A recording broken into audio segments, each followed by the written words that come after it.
Nema gotovo niti jednog ugla koji nismo imali prilike vidjeti, čuti ili pročitati, a koji je vezan za problematiku migranata u Bosni i Hercegovini.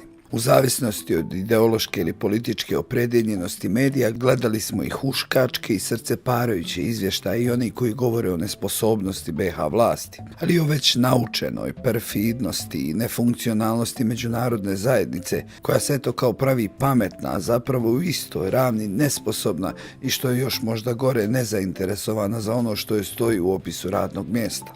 Vrijeme prolazi. Problem i odgovornost se prebacuje s šupljih na prazne i obrnuto, zajedno sa migrantima s lokacije na lokaciju, iz kampa u kamp.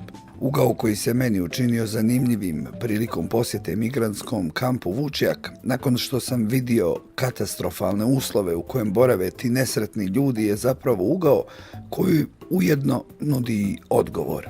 Na samom ulasku u kamp nalazi se obezbeđenje. U limenom kontejneru 3 policajca Ministarstva unutrašnjih poslova Unsko-Sanskog kantona. Kažu, donedavno ih je bilo 6 i bili su pod šatorom. Sad kako su krenuli godišnji, u smjeni ih je po 3.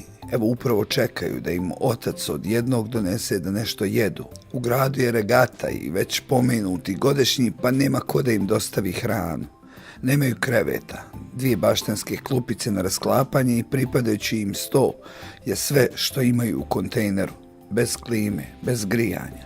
Pričaju s ravnodušnošću i očiglednom pomirenošću sa sopstvenom situacijom, ali i empatijom prema migrantima, valjda i sami u sličnoj situaciji prepuštenosti samima sebi. Pitate se kakve veze Kolašinac i njegov čin odbrane imaju sa ovom pričom i sa nama samima. Ponosno smo se poistovjetili sa njegovom herojskom samoodbranom i odbranom bližnjeg svog, dok u stvarnosti nismo u stanju reagovati ni na uslove u kojima radi policija koja je zadatak da zaštiti nas. Policija koja ne može pomoći sebi, mi koji ne možemo pomoći policiji, a kamoli da svi zajedno pomognemo migrantima. Kolašinac je zapravo vlast i međunarodna zajednica, jer oni znaju kako da zaštite sebe. Mi smo oni miševi s noževima što bježe